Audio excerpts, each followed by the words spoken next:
When my eye first started twitching that Thursday morning, I didn't even give it a second thought. I was standing at the water cooler in my office, chatting with one of my coworkers, when my right eye suddenly began twitching, as if I'd just taken a massive bite out of a raw lemon. My coworker noticed and made a joke about it.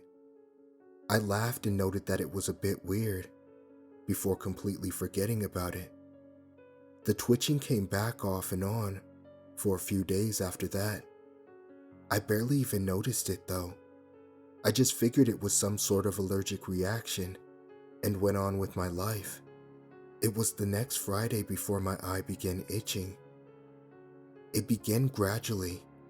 At first, the twitch would grow into a sharp tingle every now and then. Usually, a few rapid blinks would put the feeling at ease. However, my eyes soon began to feel extremely uncomfortable. I found myself rubbing it more and more often as the days progressed. Eventually, the itching turned into a sharp pain, as if an eyelash was caught in my eye. But every time I checked, there was nothing there.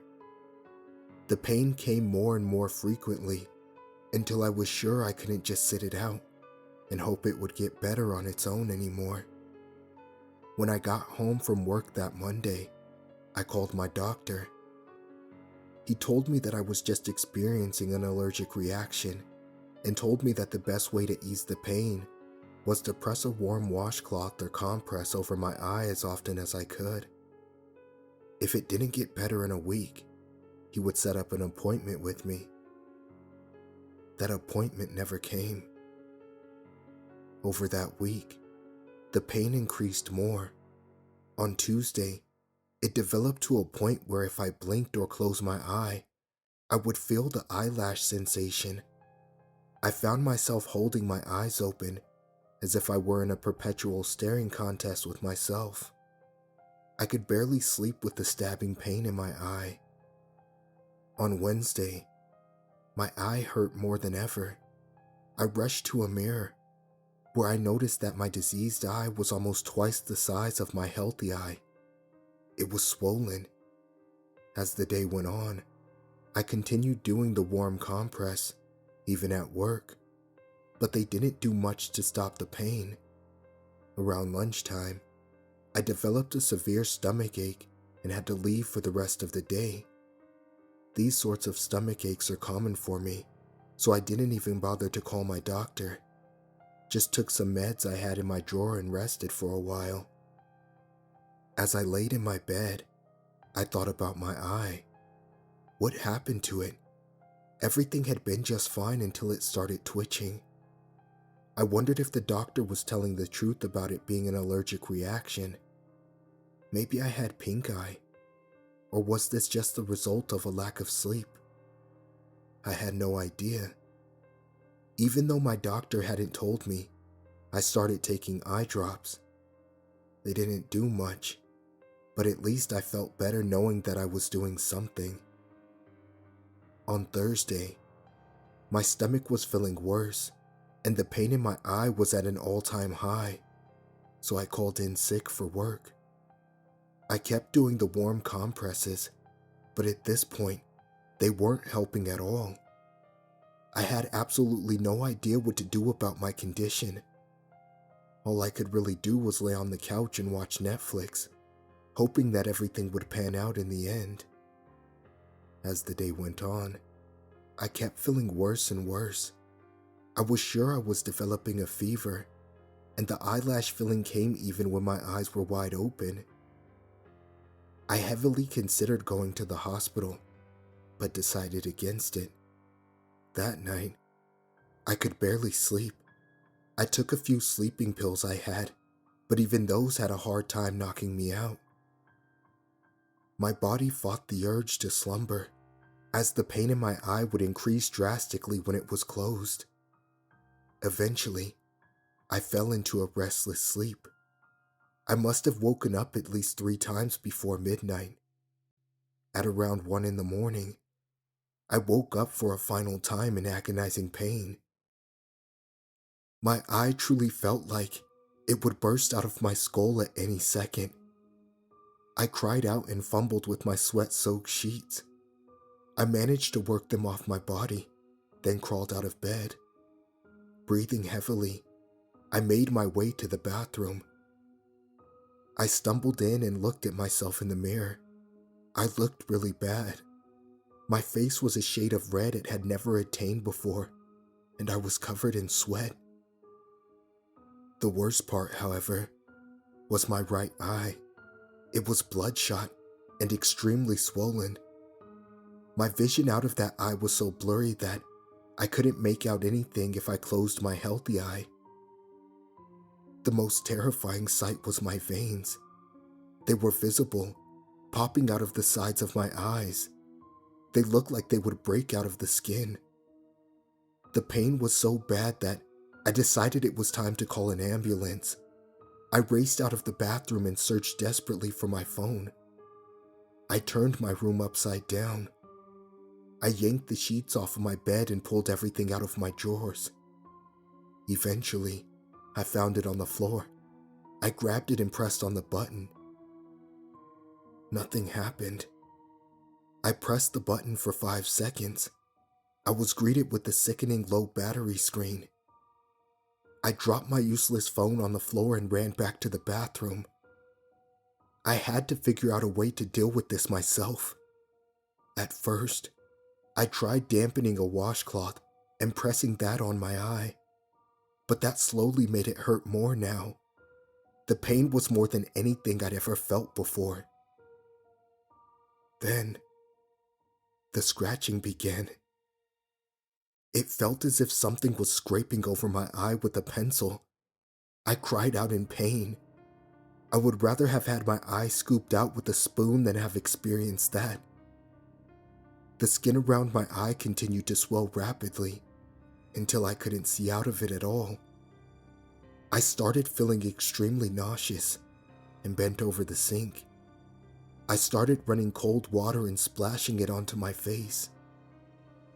After doing this for about 2 minutes, until I felt slightly less sick, I looked up in the mirror again.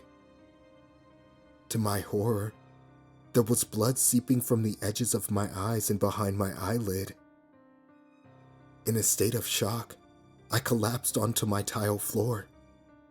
I attempted to dab the blood with a towel, but that just increased the pain. My world was spinning. I was losing my voice from screaming. As I slowly faded out of consciousness, I heard some bizarre sounds from somewhere inside me. It sounded almost like a newborn baby gurgling. As my vision turned black, my stomach felt like it was burning. Then, I passed out from the pain. I regained consciousness on the bathroom floor, mere minutes after passing out. The burning sensation was no longer present in my stomach. Instead, it was in my head. Soon, the fiery feeling was concentrated on my eye. I couldn't scream. I couldn't move. I just laid there as something pushed its way out of my eye socket. Whatever this thing was, it was huge.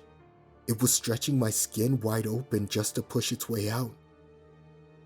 I could feel the blood and tears trickling onto my clothes and face.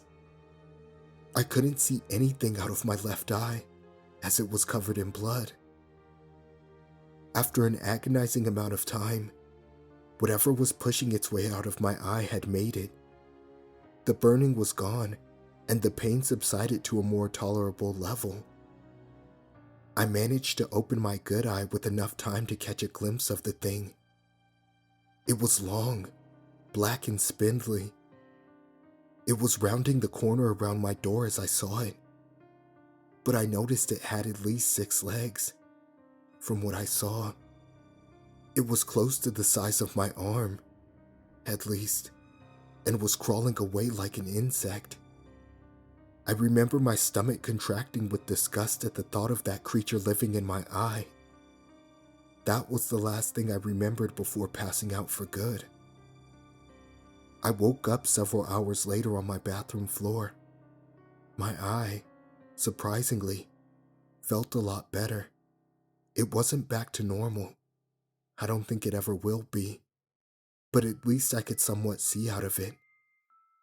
My shirt was still covered with blood, and the floor was covered in tears and sink water. I eventually worked up the strength to stand up. It was a painful process, but I did eventually stand up. The first thing I did was check in the mirror. I carefully avoided slipping in the fluid on the ground and maneuvered over there. My eye was still bloodshot, but at least it wasn't actively bleeding. It seemed that my body had mended itself from the attack. The main thing that was different about my eye was that my pupil was no longer black. It was red. Since then, I've had time to reflect. I don't pretend to understand what happened to me. I haven't spoken to anyone about this. But my personal theory is that the creature had been growing inside me this entire time. The symptoms I had progressed as it matured, and somehow, it grew inside my organs and hatched its way out of my body and through my eye. How it managed to fit inside me, I'll probably never know. And I'm also not sure how it got inside my intestines in the first place. Maybe through something I ate, or something else. That thing is still out there. I've done some research, but I haven't found anything remotely related to it. I want to believe that it died after escaping me, but I have a feeling that isn't true. If it managed to survive for weeks in a human body during its infancy, then it can definitely survive out in the world. Now, the only question is its whereabouts. It could still be in my house for all I know, or it could be out of the country. Just stay safe. And if your eye begins twitching, take this as a warning.